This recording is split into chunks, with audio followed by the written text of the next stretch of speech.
Et nous recevons donc Caroline Sost. Sost ou So? Sost, voilà, comme ça au moins c'est clair. Je vous donne le micro. Bonsoir, je suis heureux de vous accueillir. Moi je suis Éloi et je suis le passeur de questions des internautes et en même temps le passeur du dialogue que nous essayons d'instaurer sur Facebook, sur la page Université de la Terre, mais également sur, à chaque fois, sur le site du Crédit Coopératif et le site écoloinfo.com, notre partenaire de cette web TV de l'Université de la Terre. Alors Caroline, vous sortez, c'est ça elle est passée votre conférence? Elle est passée. Elle est passée. Je ne sais plus quelle heure, oui, à 5h30, elle est déjà passée. La conférence Quel rêve, quel projet pour mieux éduquer et mieux transmettre, qu'est-ce que vous pourriez nous en dire en quelques mots? En quelques mots, oui. Déjà peut-être dire qu'on était là effectivement pour s'interroger sur le rôle de l'éducation par rapport à cette nouvelle société à bâtir, puisqu'il est vraiment question de changer de paradigme, et que ce changement de paradigme, il inclut évidemment qu'on éduque autrement.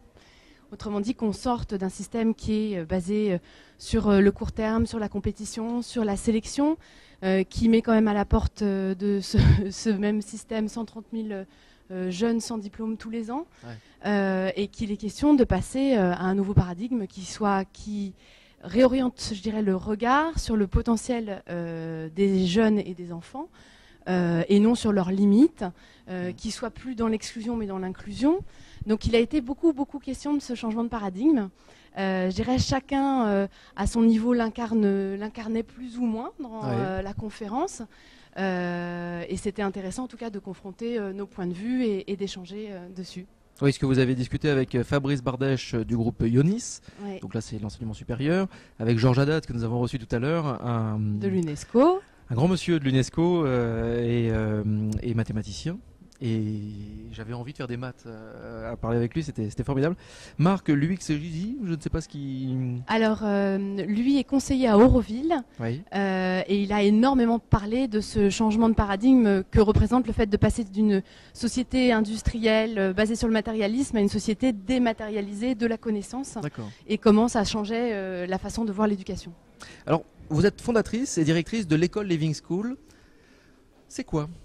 Alors, Living School, c'est pour l'instant une initiative que j'ai comme objectif de développer le plus possible, d'éducation qui s'adresse à des enfants de maternelle, de primaire, qui vise justement à ce changement de paradigme, donc à éduquer des enfants, des jeunes pour qu'ils deviennent des citoyens épanouis, et j'insiste sur ce mot parce que c'est à partir du moment où on est épanoui, bien dans ses baskets, qu'on peut avoir envie de contribuer, épanoui et responsable, qui est à souhait, par leur action, d'apporter une contribution à la planète, à la société. Et donc comment on fait ça très concrètement, parce qu'on a quand même des élèves qui viennent tous les jours, on a 70, c'est dans le 19e à Paris, près des Buttes de Chaumont. On a 70 familles, 70 élèves, et comment on fait ça? Donc on travaille sur le savoir-être déjà, donc on éduque au savoir-être. Donc pour faire ça, la première des choses, c'est qu'on forme nos enseignants au développement personnel. Ça, on en parlait juste avant. Voilà, parce que, et c'est très innovant, je ne connais pas en tout cas pour l'instant en France d'autres écoles qui fassent ça. C'est-à-dire qu'on leur permet de développer la qualité d'être la meilleure possible, d'être la plus épanouie pour pouvoir à leur tour épanouir les enfants. Autrement dit, on ne peut pas prétendre développer la confiance en soi d'un enfant ou sa capacité à gérer les conflits si on ne sait pas soi-même comme adulte le faire. Donc l'exemplarité est essentielle dans l'éducation. Donc on a cette formation, puis ensuite il y a un cursus que j'ai développé sur la base des outils de la psychologie d'évolution qui a été inventé par Edel Goethe du cabinet Recherche et Évolution, des outils, des programmes de savoir-être qu'on suit, donc on a des jours dédiés dans les classes pour travailler là-dessus, donc pour prendre confiance en soi, pour identifier ses émotions. Donc je donnais 2 exemples pendant la conférence qui sont marrants, par exemple au niveau de la valorisation, le fait que les enfants reconnaissent pleinement leurs capacités, leur potentiel. On a nous, des cahiers de réussite à l'école. Donc les cahiers de réussite sur le savoir-être justement personnel. Ah non, surtout. C'est-à-dire que toutes les semaines, les enfants s'élèvent dans leur cahier de réussite par un dessin, par une phrase, ce qu'ils ont réussi dans la semaine. Donc ça peut être j'ai réussi à lire le mot pizza, pour un enfant qui commence à apprendre à lire. Ça peut être papa a enlevé les petits trous de mon vélo et j'ai réussi à pédaler sans tomber. Mais est-ce que ça ne se rapporte pas justement à l'idée de course à la performance? Ah, pas du tout. Pas du tout. Non, et justement, on n'est pas du tout sur des repères de... On est sur des repères évidemment aussi d'efficacité, du fait que ça fonctionne, etc. Ouais. Et de satisfaction, mais on est sur le fait qu'on peut tous réussir ensemble hein, et qu'on n'est pas sur gagner et donc produire des perdants. Ouais. Et puis un autre exemple, on leur apprend vraiment à identifier leurs émotions, à les gérer. Donc par exemple dans les classes, il y a des coussins de colère. Et puis dans l'école, il y a un énorme punching ball avec des gants de boxe. Et quand les enfants sont vraiment énervés, qu'ils en ont marre, ils nous disent « Bon, je vais aller un peu taper dans le punching ball et je reviens ». Et ils reviennent, s'installent en rassemblement et là à nouveau ils sont prêts à être avec nous. Voilà. Et imaginez ça dans les entreprises par exemple. Mais ça ressemble un peu à ce que l'on apprend dans les écoles Montessori, avec la méthode Montessori. Alors, où il y a quelques il y a des variations, sinon vous serez resté. Bien sûr, il y a des choses en commun avec Montessori puisque Maria Montessori, dans son esprit, elle souhaitait aussi s'adresser à une éducation globale de l'être, permettre à l'enfant d'apprendre par lui-même. Donc je dirais au niveau de la philosophie, il y a des choses qu'on retrouve en commun. Au niveau de la façon de faire, c'est très différent. C'est-à-dire dans une classe, vous rentrez dans une classe Montessori, oui. Vous allez avoir plein d'activités que les enfants vont choisir sur les murs, enfin sur les étagères, ils vont s'installer, faire leurs activités par eux-mêmes. Le matériel est autocorrectif, donc ils vont voir s'ils y arrivent pas. Et puis l'enseignant, l'encadrant va être plutôt là, l'éducateur va être plutôt là pour observer. Sans juger bien sûr, mais observer. Nous, dans la classe, il y a plus une dynamique de sous-groupe. Vous allez voir des enfants en sous-groupe en train de travailler ensemble, et puis vous allez voir une enseignante qui va passer régulièrement, et puis qui va encourager tel enfant, peut-être aider, redonner un coup de main à tel autre. Il y a vraiment une dynamique de valorisation. Donc on est présent par la parole, on n'est pas seulement dans l'observation. Et puis ensuite, il y a toute la dimension savoir-être, qui n'est pas réellement enseigné comme on le fait nous dans Montessori. Mais il y a de très belles choses, un matériel extraordinaire chez Montessori, un matériel pédagogique en mathématiques qui est incroyable, où on comprend que le carré c'est un carré, le carré d'un nombre, d'un chiffre, et que le cube c'est un cube, puisqu'on l'a matériellement dans les mains. Et ces outils de manipulation, c'est extraordinaire, parce que ça permet de sortir d'une abstraction et d'aller vraiment vers un apprentissage qui a du sens. Puis il y a aussi un encouragement à la coopération, justement à la collaboration plutôt, je ne sais pas quel est le bon terme. Bien sûr. Avec les autres enfants, au travail collectif. Exactement. Bah ça, on le retrouve chez nous, on le retrouve beaucoup dans les pédagogies alternatives, qui ont tendance d'ailleurs à mixer les enfants, donc à faire du multi-âge, donc à avoir plutôt tendance à faire du tutorat, c'est-à-dire que l'enseignant, il n'est pas toujours le référent. Non, il y a plein d'enfants qui savent, qui peuvent partager leurs connaissances avec d'autres. Et puis nous, ce qu'on fait beaucoup et que font beaucoup d'écoles alternatives aussi, on fait beaucoup de jeux coopératifs. Type jeu de société coopératif comme le verger, ou alors type jeu de motricité coopératif comme le parachute. Voilà, donc on fait beaucoup de choses dans cet esprit-là. Oui, c'est apprendre. Le principe du jeu coopératif, collaboratif, vous m'arrêtez si je me trompe, mais c'est apprendre, on gagne des points finalement, on gagne le jeu si on a bien coopéré et pas si on a réussi à annihiler taux de concurrence. C'est pas Monopoly quoi en gros. Exactement, et c'est très intéressant parce que ça crée une logique tellement différente de celle de la compétition. Oui. On se rend compte que si on veut récolter tous les fruits avant que le corbeau n'ait tout mangé lui-même, eh bien il va falloir avoir une stratégie pour collaborer tous ensemble, pour que personne ne soit bloqué à un moment dans le jeu et qu'on puisse continuer à récolter ses fruits par exemple. D'accord. Est-ce que vous avez des liens, vous êtes reconnu par l'éducation nationale, vous travaillez avec eux, comment réagissent-ils par rapport à ce nouveau type d'école? Alors déjà, par principe, pour ouvrir une école nouvelle, il faut obtenir l'agrément de l'éducation nationale. Donc c'est un parcours du combattant, puisqu'il y a tout un tas d'autorisations préalables à obtenir avant de pouvoir ouvrir. Ensuite, moi, évidemment, quand j'ai démarré le projet il y a 4 ans, en 2007, j'ai souhaité aller les rencontrer pour leur proposer le projet pédagogique, leur montrer ce qu'on faisait, qui on était. Et ils n'ont pas manifesté ce choix. Ils m'ont dit, voilà, nous, du moment que vous remplissez la procédure, pour l'instant, on n'a pas d'intérêt. Donc, je dirais pour l'instant, mis à part des initiatives individuelles de gens qui sont dans l'éducation nationale, qui ont envie de venir voir ce qu'on fait, on n'a pas de contact officiel avec l'éducation nationale. Mais sauf le fait d'être reconnu, d'avoir un numéro d'agrément. Ça peut arriver, ça peut arriver. Ah, on le souhaite. L'utopie secret tous les jours. Ici, en tout cas, on le voit.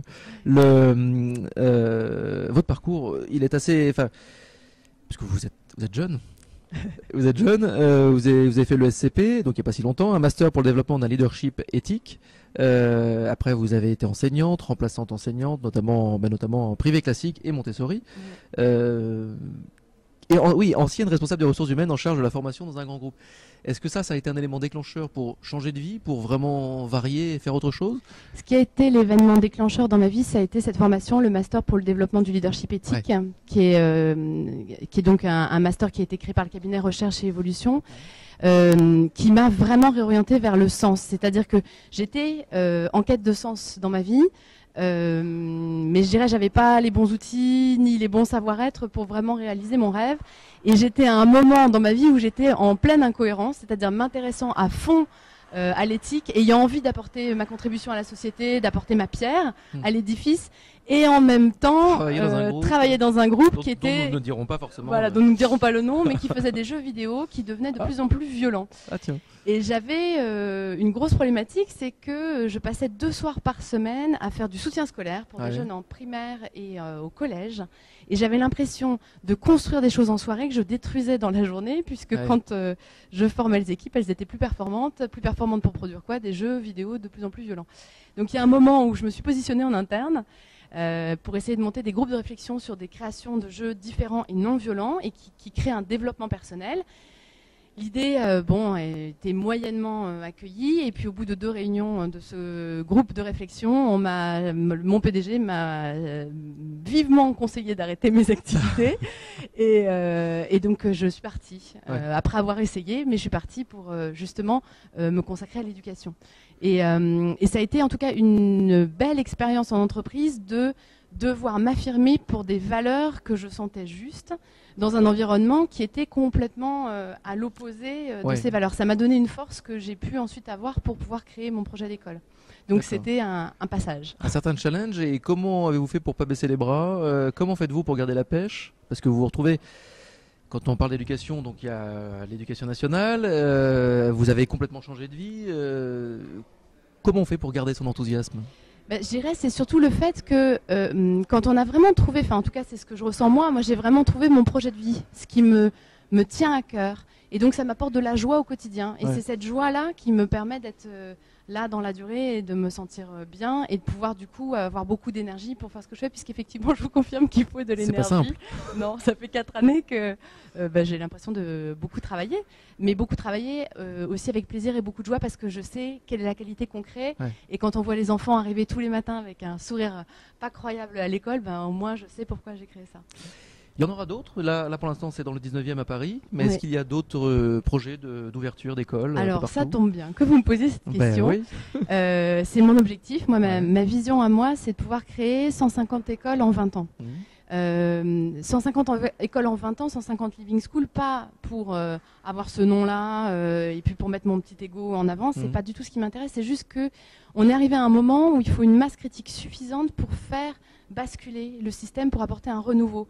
Et ça, on en parlait avec Colibri justement de cet aspect masse critique. On en parlait avec les Amaniens ce matin. Exactement, mais on est tous dans la même problématique de démultiplier. C'est ensemble, tous. Exactement. Tous ensemble. Et donc pour démultiplier, ce dont j'avais besoin, c'était moi de me sortir de l'opérationnel. Donc j'ai nommé une collaboratrice de mon équipe extraordinaire, une enseignante qui va reprendre la direction et qui va me permettre à moi de prendre du temps pour voir comment démultiplier. Et donc il y a 2 axes à ce projet de démultiplication. D'une part, un livre que je souhaite écrire et sortir prochainement. Et puis d'autre part, les formations des enseignants. Parce que c'est vraiment la clé pour faire bouger le système éducatif. Il faut former, il faut apporter une formation beaucoup plus globale aux enseignants, qui répondent réellement aux enjeux auxquels ils ont à faire face, et qui leur permettent d'exercer leur métier dans la joie et l'épanouissement, qui est ce que je souhaite à tout éducateur. Il faut accompagner ceux qui transmettent. Exactement. Plutôt que... une question rituelle que je pose à tous les intervenants qui acceptent de se prêter au jeu de la Web TV. Quel serait le verbe qui réunirait toutes les qualités pour bâtir une nouvelle société? Le verbe que vous emmèneriez sur une île déserte si vous deviez bâtir une nouvelle société? Un verbe? Oui, île déserte ou pas, parce que Jacques Attali m'a bien dit qu'île déserte c'était pas un bon exemple. Île déserte ou New York, quoi. Moi je dirais créer, en fait. Créer.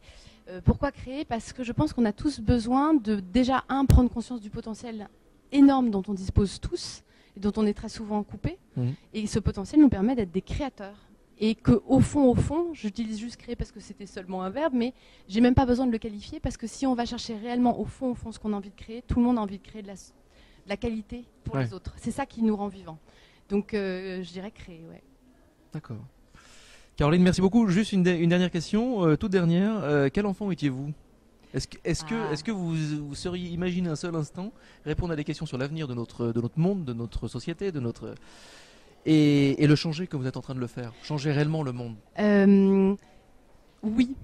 Toute petite, j'avais écrit un poème qui disait que plus tard, je serais comme une magicienne pour apporter le bonheur aux enfants, etc. Enfin, je le citerai pas comme tel parce qu'il était... Ça pourrait être voilà. un manifeste. Mais c'était vraiment ma vision. Je me disais qu'il y avait besoin de plus d'amour sur cette planète. Et je pense que comme tous les enfants, je sentais qu'on n'était pas dans la justesse au niveau de l'éducation. Ouais. Et j'ai fait partie de ces enfants très sages qui ont été très... Dans cadré, le cadre et dans le moule. ouais, mais dans le moule, et j'ai eu beaucoup de travail plus tard pour me démouler. Donc Ouais. c'est pour ça que j'ai une école aujourd'hui où on ne fait pas rentrer dans le moule, au contraire on permet au potentiel de pleinement s'exprimer et où on permet aux enfants d'aller chercher au fond de leur cœur leur projet de vie. Et c'est ça le plus important, que chacun puisse connecter son projet de vie et le réaliser. C'est ce que je souhaite à tout être humain sur la planète. Très bien. Merci beaucoup Caroline. Avec plaisir. Et j'espère qu'il y aura des écoles un petit peu partout, Living School, notamment à Bordeaux. Ce serait pas mal. Comme ça, c'est un petit message que je lance. Et ben, je vous souhaite une bonne fin de soirée, une Merci bonne fin d'Université de la beaucoup. Terre. Merci, avec Et- plaisir, c'était un bel événement. Il n'est pas Merci. terminé, pas totalement. Oui, pas totalement. Merci Caroline, Merci. je vous reprends Au juste revoir. le micro. Voilà, c'était Caroline Sost, donc directrice fondatrice de l'école Living School. Je vous recommande d'aller sur le site de la Living School et d'aller regarder un petit peu plus en détail, en profondeur, ce projet, cette vraiment belle initiative.